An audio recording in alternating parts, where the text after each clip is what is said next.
What's going on, fantasy football fans? I'm your host, Hussein the Brain, and you're watching The Couch. It's week 14 of fantasy football, and I want to wish all our viewers good luck in the playoffs. I have a very short list of waivers this week. I mentioned nearly everyone to pick up in the previous video, so you might want to check those out. And we have the fantasy football awards for this season, so make sure you watch the whole video. Let's do the waivers and then the awards. Let's jump into it. Rashard Mendenhall headlines the list of running backs to pick up for week 14. If Mendenhall's still available on your waivers, he's worth a flex consideration in some leagues. And in deeper formats, he's also worth the number 2 running back consideration if Andre Ellington is out. Believe it or not, Joique Bell has been doing better than a lot of starting running backs in the NFL. He should be picked up in nearly every league. And in deeper leagues, Monte Ball, Joseph Randle, and Dennis Johnson could add depth to your running back core. I wouldn't say Robert Woods is a great start for this week, but he's a good wide receiver to pick up to add depth to that position. Now that Woods is back from injury and also his quarterback E.J. Manuel is back, his value goes up.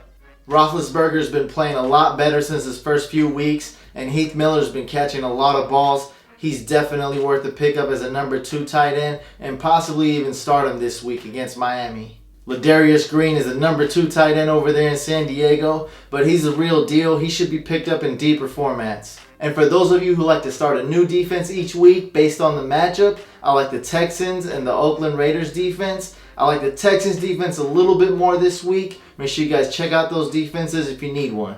And here are the 2013 Fantasy Football Fantasy Couch Awards.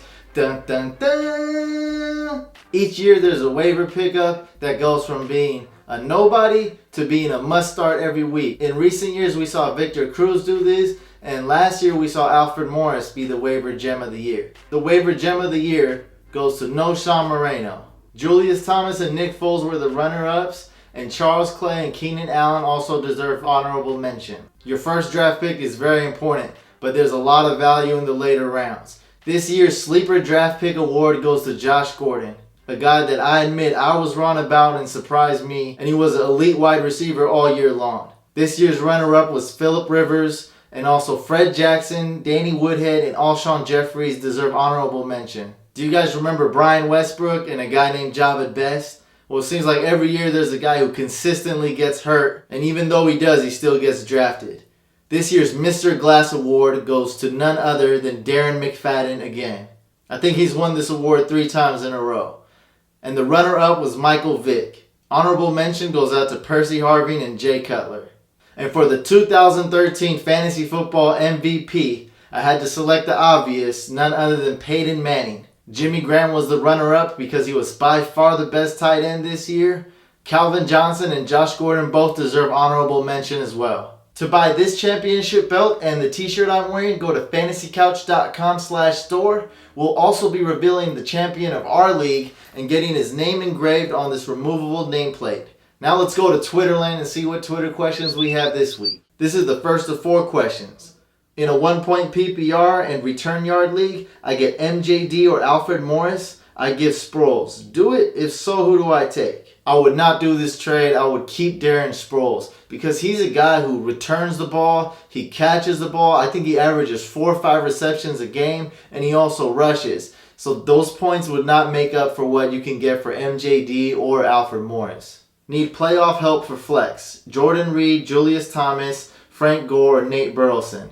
I can play Reed or Thomas at tight end. Also, hashtag in the couch we trust. For your flex, go ahead and go with Frank Gore. I want to go with the guy in playoffs that I can trust that's dependable. I know Frank Gore is going to get touches, and I know he has a tough matchup, but I'm going with the guy who's reliable and a guy I can count on. For tight end, both Jordan Reed and Julius Thomas are hurt, so keep tabs on them, but I definitely would have to go with Julius Thomas. He's one of the best tight ends this year. And our third question.